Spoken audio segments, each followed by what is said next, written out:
السلام عليكم ورحمة الله وبركاته. هردفتوني نجاتو بسترجرتو أمتك أشتي أجيني كيسن من الآن زرتني سنين جتة أمتك علي إن لله وإنا إليه راجعون. أمتك كينيا والله وني توبيا كن وان إنما أجايبه وان إنما تنكسه biyya keessatti biyya namni akka horii galamu gabbahanii ol deebi'uun hin danda'amu. Sheeka kennaa rabbi haa araaramu.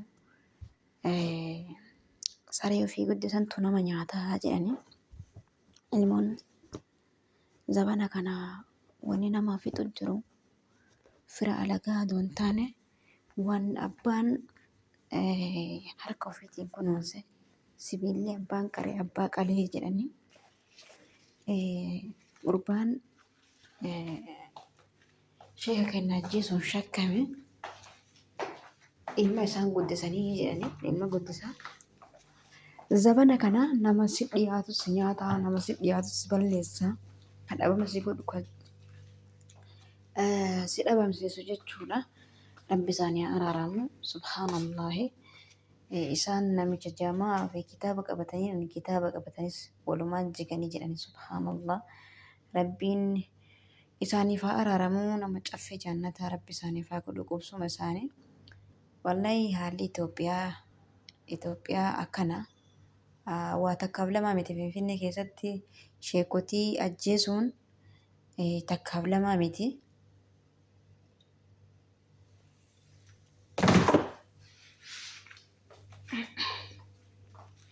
Waan guyyaa takka yookiin waan akka tasaa ta'e wayitii miti jechuudha.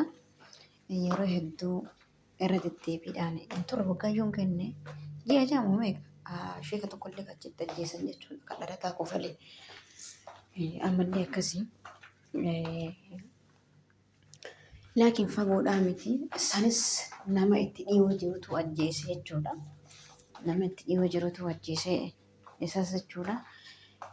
Wanta wanni akkanaa kun yeroo hedduu deddeebituuf rabbi haa beeku. Sila ani biyyi Itoophiyaa jedhamtuun dhiiguma namaa kanaan uumamtee dhiiguma namaa dhuguudhaan Itoophiyaan biyya namaa dhaqxus dhiiga namaa biyya keessattis dhiiga namaa biyyuma dhiiga namaatiin jiraatu tana rabbiin wallahi bas biyyuma teena jennee himanna laakiin jibbamne namni wanni jedhu Itoophiyaan biyya nama ajjeestu, biyya nama qaltu, biyya nama akkana ammatuma kana keessa akka jiraannee rizqii teenya rizqii halaalis barbaadannee jiraannee hin dadhabne. Maal jennaani uummanni Itoophiyaa akka nama gootii Itoophiyaa akka nama gootii Itoophiyaan yoo nama ajjeefne jannata galtii jedhanii nu gaafatan qaanyoonni waan itti dubbannu dhabne uummata.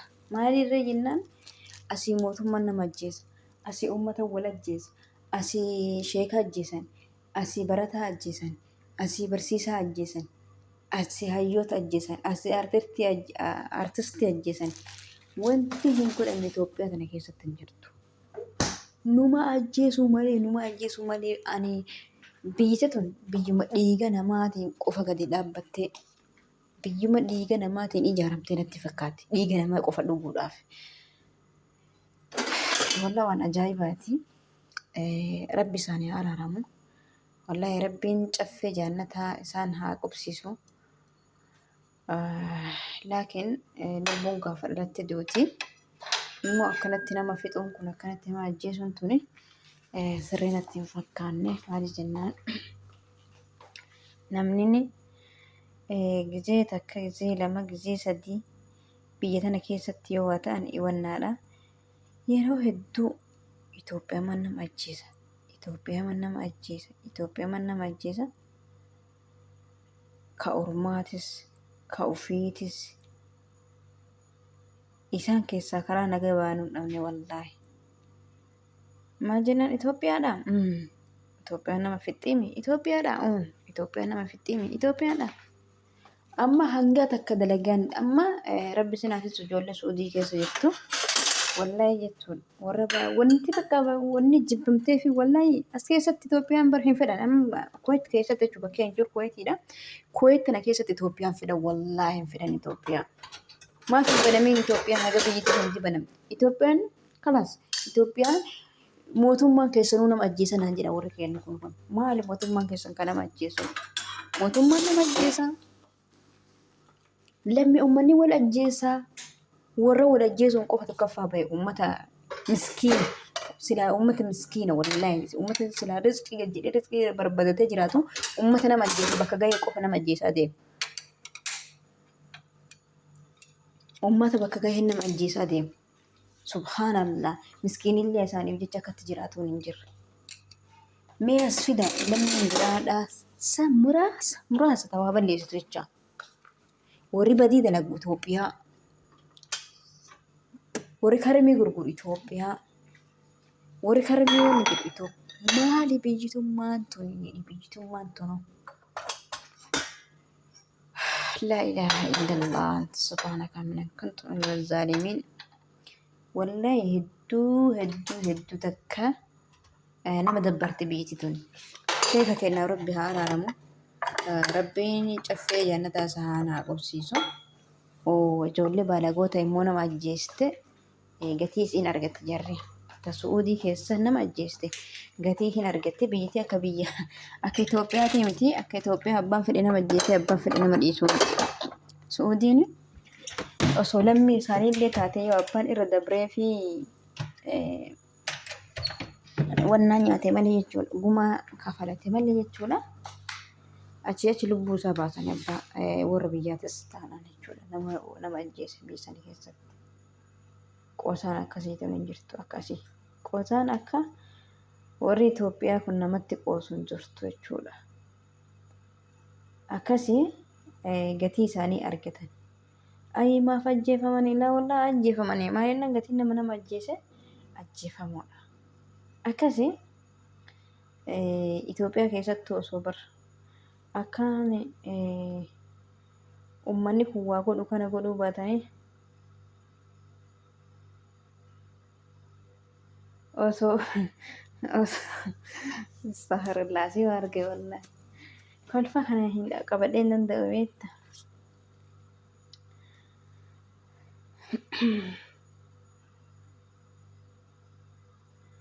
Osoo Itoophiyaa keessatti akka biyya biraatitti ajjechaan du'aa namarratti kan muramu taateeti namni waa ajjeesu xiqqaataa deema jechuudha.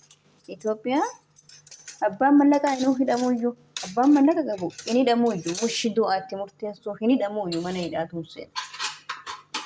Mallaqaanii mootummaa hattuu bar biyya teenyatti. Wanti rakkoon tun guutuun dhaabbattee hasuuf mootummaan harka wal keessa qaban mootummaan mallaqa fedha mallaqatti fudhannaan abbaa fedhe ajjeesanii abba dantaa isaatiin ofiifuu ajjeesuuf jira miti abbaa fedhe ajjeesan namummaa tokkocha mee Itoophiyaa keessatti du'eedha namummaa tokkocha Itoophiyaa keessatti du'ee dhugaa isaa as baate as fida namni takka jechuudha dhugaan nama Itoophiyaa keessa ajjeefame namni takkatti as hin baatu jechuudha. Maaliif as hin baane mootummaadha kan rakkoon. Maddi gocha kana jechuudha mootummaan galii ittiin sassaabata.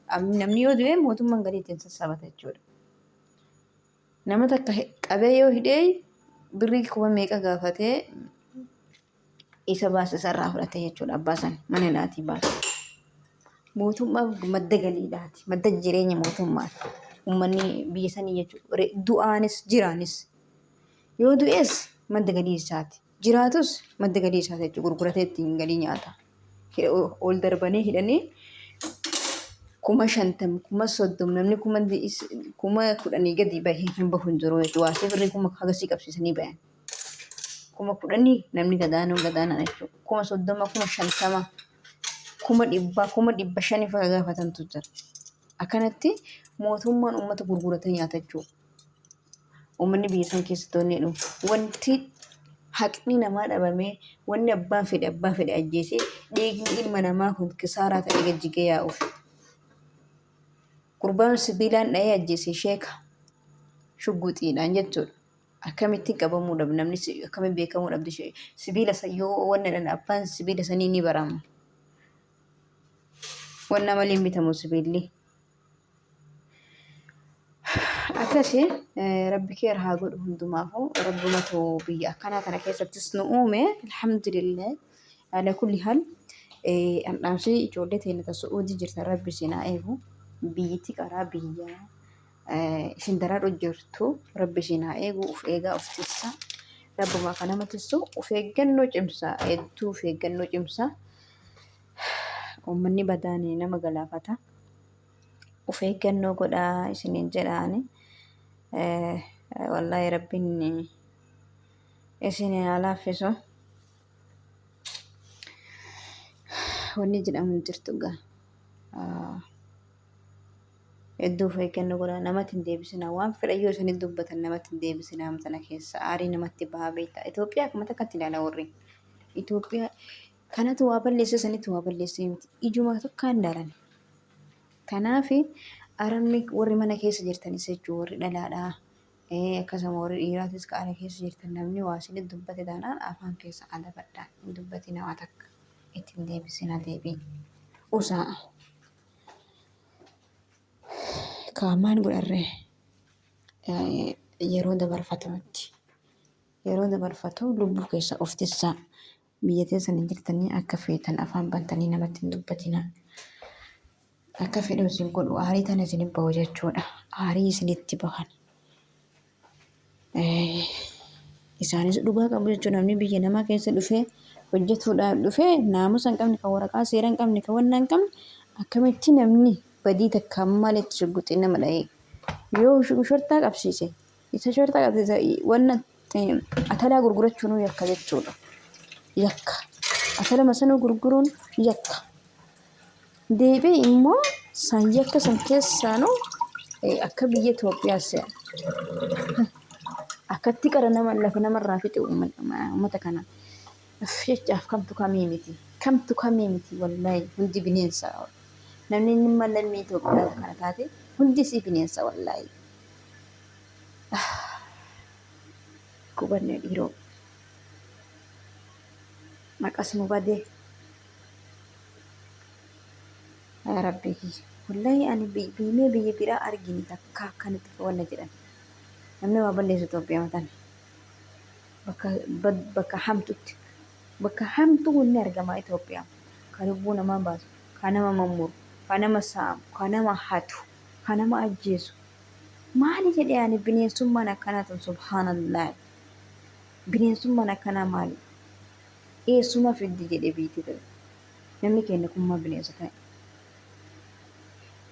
subhaanallah rabbiin waa laaffisu wallah rabbiin waa qajeelchu rabbiin nutti araaramu wallahi biyya keenya tana rabbiin nagaa godhu wallahi nama keenya kanas rabbiin bineensan godhini nama isaan haa godhu dadhabne isaan wallahi akkas inshaallah wallahi rabbi keeraa godhu waa hundaafu wanti jedhamu hin jiru rabbumaan nu haa laaffisu jedha inshaallah.